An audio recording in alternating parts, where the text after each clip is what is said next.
ഒറ്റയാൻ 4-ാം ഭാഗം. ആ തലോടൽ സുമയുടെ കരങ്ങളായിരുന്നു.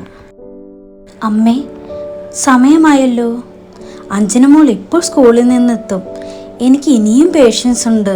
തീരാൻ 1 മണിക്കൂറെങ്കിലും എടുക്കുമായിരിക്കും. അല്ലെങ്കിൽ ഞാൻ പോയേനെ. അമ്മയുടെ സാറിനെ ഞങ്ങൾ പൊന്നുപോലെ നോക്കിക്കോളാം. കണ്ണേട്ടൻ വന്നിട്ട് വിവരങ്ങൾ അറിയിക്കാം.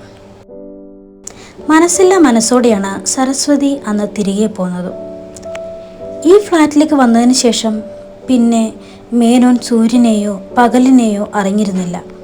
ഋതുക്കൾ മാറുന്നതറിഞ്ഞില്ല. വേനലും വർഷവും വസന്തവും ഹേമന്തവും കടന്നു പോകുന്നത് പോലും, 10,000-ങ്ങളെ കവർന്ന സുനാമിയും ലക്ഷങ്ങളെ കാർന്നു തിന്ന കൊറോണയെയും 100 കണക്കിന് മനുഷ്യരുടെ പാർപ്പിടം നഷ്ടമാക്കിയ പ്രളയത്തെയും അറിഞ്ഞതോ കാലങ്ങൾ കഴിഞ്ഞു, മറ്റുള്ളവരുടെ അറിവിൽ നിന്ന്. കാരണം മേനോൻ തന്നിലേക്ക് തന്നെ ഒതുങ്ങുകയായിരുന്നു, ചുരുങ്ങുകയായിരുന്നു, ചുരുണ്ടു കൂടുകയായിരുന്നു. വിരമിച്ച നാൾ തൊട്ട് അനുഭവിക്കുന്ന വിരസ ജീവിതം, ലോകം തന്നെ കുറിച്ച് എന്താണ് കരുതുന്നതെന്ന് തനിക്ക് ഒരു പ്രശ്നമേ അല്ലായിരുന്നു. കാരണം ഒരിക്കലും മേനോൻ ഈ ലോകത്തിൻ്റെതായിരുന്നില്ല. അയാൾക്ക് അയാൾ മാത്രം, ആരെയും ഒരിക്കലും ആശ്രയിക്കേണ്ടി വന്നില്ല. രാത്രിയുടെ സഞ്ചാരിയായിരുന്നു. ആരുമില്ലാത്ത ഫ്ലാറ്റ് സമുച്ചയത്തിലെ നിയോണിൻ്റെ മങ്ങിയ വെളിച്ചത്തിലെ നടത്തമായിരുന്നു താല്പര്യവും. കാരണം ചുറ്റിനും ശ്മശാന മൂകതയായിരിക്കും തൻ്റെ ജീവിത സായാഹ്നം പോലെ. ആരെയും കാണേണ്ടല്ലോ. തൻ്റെ സാമ്രാജ്യത്തിലെ ചക്രവർത്തിയായിരുന്നു. പ്രജകളുടെ ക്ഷേമം ഒരിക്കൽ പോലും അന്വേഷിക്കാത്ത ചക്രവർത്തി. പകൽ മുഴുവൻ അയാൾക്ക് രാത്രിയാണ്. പകൽ ഉറക്കമാണെപ്പോഴും. ഒരിക്കലും ഉണരാത്ത ഉറക്കത്തിനായി പലവരും ശ്രമിച്ചു. ഉറക്ക ഗുളികകളുടെ എണ്ണം കൊണ്ടായിരുന്നു പരീക്ഷണവും. പണ്ടത്തെ പോലുള്ള ഗുണനിലവാരം ഇന്ന് അവയ്ക്ക് പോലുമില്ല. അതിൽ നിന്നൊക്കെ എന്തോ മേനോനെ തടസ്സപ്പെടുത്തിയിരുന്നു. അതൊരു പക്ഷേ ഈ സമാഗമത്തിനായിരുന്നിരിക്കാം. പ്രതീക്ഷകളോ ആശകളോ നിരാശകളോ ഇല്ലാത്ത ജീവിതമായിരുന്നു. ആരെപ്പറ്റിയും ഉത്കണ്ഠ പോലുമില്ലായിരുന്നു. മാസം തൻ്റെ അക്കൗണ്ടിൽ വന്നു ചേരുന്ന പലിശകളോ നാട്ടിലെ വീടിൻ്റെ വാടകകളോ ഇവിടത്തെയും ഒന്നും നോക്കില്ല. കാരണം മേനോനെ സംബന്ധിച്ചിടത്തോളം അതെല്ലാം കടലാസ് തുണ്ടുകളാണ്. അയാളെ ഒരിക്കൽ പോലും സന്തോഷത്തിൻ്റെ തീരമണയിക്കാത്ത കടലാസ് പേപ്പറുകളാണ് ആ നോട്ടുകളും. ആരും സഹായം ചോദിച്ചു വരാറില്ല. ആരെയും അങ്ങോട്ട് ചെന്നും സഹായിക്കാറില്ല. ആരെയും കാണുന്നതും ഇഷ്ടമല്ല. വല്ലപ്പോഴും കയറി വരുന്ന നാട്ടിലെ കാര്യസ്ഥൻ പപ്പനെ പോലും ഈ ഫ്ലാറ്റിലേക്ക് വരുത്താറില്ല. സെക്യൂരിറ്റിയുടെ അടുത്ത് വരെ അയാൾക്കും പ്രവേശനം അനുവദിച്ചിട്ടുള്ളൂ. കാണില്ല. ഫോണിലൂടെ മുക്കലും മൂളലും. അതുമല്ലെങ്കിൽ 3-4 വാചകങ്ങളിൽ നിർത്തും. അത് മതി. പറമ്പിലെ തേങ്ങയുടെ കണക്കുകൾ, വാടക, പറമ്പിലെ പണികൾ എല്ലാത്തിനും മൂളലിൽ തീർക്കും മറുപടികളും. ഇയാൾ എന്തൊരു മനുഷ്യനാണ്! കാട്ടുപോത്താണ്. വേദമോതാൻ ചെന്നാൽ വെട്ടി വീഴ്ത്തും. പൂത്തോളിൽ തറവാട്ടിലെ അസുരവെത്ത്. ജന്മമെടുത്തത് തന്നെ അമ്മയുടെ കാലനായാണ്. പിന്നെ എങ്ങനെ ഗുണം പിടിക്കും? ഓരോ തവണ വരുമ്പോഴും അയാളുടെ മുന്നിലേക്ക് ആ തറവാടിൻ്റെ താക്കോൽ വലിച്ചെറിഞ്ഞ് ഈ പണി നിർത്തണമെന്ന് 100 വട്ടം ആലോചിക്കാറുണ്ട്. പക്ഷെ എന്നെ പിന്തിരിപ്പിക്കുന്നത് ഇയാളുടെ അച്ഛൻ്റെ അമ്മയുടെയും എന്നോടുള്ള സ്നേഹവും കരുതലുമാണ്. അവിടുത്തെ ഉപ്പും ചോറുമാണ് എൻ്റെ ഈ തടിയും. പോട്ടെ, പെണ്ണും പിടക്കോഴിയുമില്ലാത്ത രാക്ഷസനല്ലേ ആ തറവാടിൻ്റെ അന്തകൻ. എൻ്റെ അവസാനത്തോളം ഇതെല്ലാം കൊണ്ടു നടന്നേ പറ്റൂ. എൻ്റെ കർമ്മദോഷമാകാം. അയാൾ സെക്യൂരിറ്റിയോട് പറയുന്നത് ഫോൺ കട്ടാക്കഴിഞ്ഞതുകൊണ്ട് എല്ലാം കേട്ടു. അയാളോട് ദേഷ്യം തോന്നിയില്ല.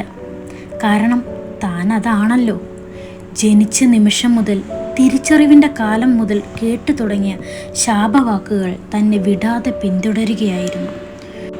കുടിപള്ളിക്കൂടത്തിലും സ്കൂളിലും കോളേജിലും ഔദ്യോഗിക ജീവിതത്തിലും, എന്തിനേറെ ക്ഷേത്രങ്ങളിൽ പോലും അതെ.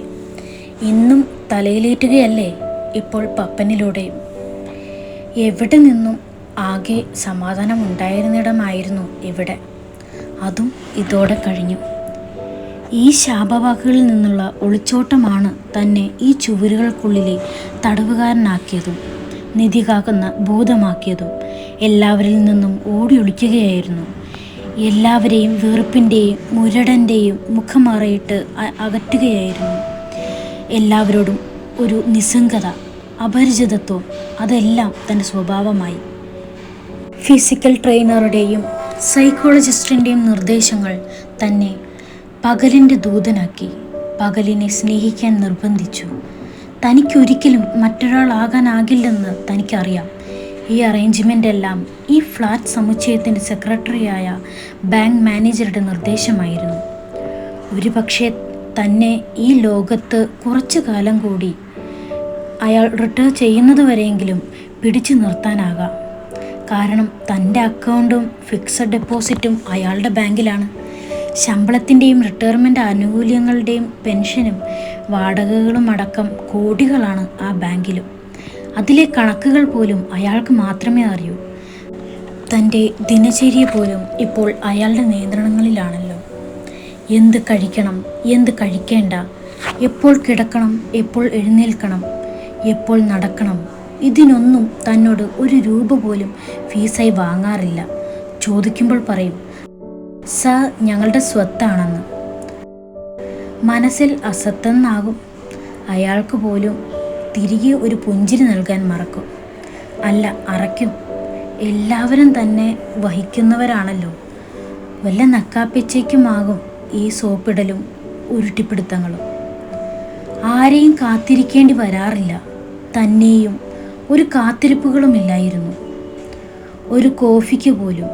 എല്ലാം എപ്പോഴും കയ്യെത്താ ദൂരത്ത്. എന്താവശ്യപ്പെട്ടാലും ഒരു ഫോൺ വെളിപ്പാടകലെ അല്ലെങ്കിൽ ഒരു വിരൽ സ്പർശനത്തിൽ. ജീവിതത്തിൽ ഒന്നും ആശിക്കാനുള്ള മനസ്സ് പണ്ടേ നഷ്ടപ്പെട്ടിരുന്നു. ലക്ഷ്യങ്ങളും ആരോടും ഒരു പ്രതിബദ്ധതകളും സ്നേഹവും കാത്തു സൂക്ഷിക്കാറില്ല. പെയ്ഡ് ആൻഡ് ബൈ കാഴ്ചപ്പാടാണ്. അച്ഛനോടും ചെറിയമ്മയോട് പോലും എല്ലാ ബാധ്യതകൾക്കും മേലെ കാശ് വീശി. അതെല്ലാം രസീതുകളിലും വൗച്ചറുകളിലും തീർത്തു.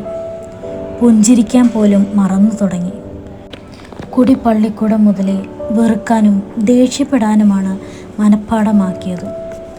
ക്ലാസ് ടീച്ചർ സ്കൂൾ മാനേജറായിരുന്ന തൻ്റെ അച്ഛനോട് സ്വകാര്യത്തിൽ പറയുമായിരുന്നു, വല്ല ഓപ്പറേഷനും നടത്തണം മേനോനെ കൊണ്ടൊന്ന് ചിരിപ്പിക്കാൻ.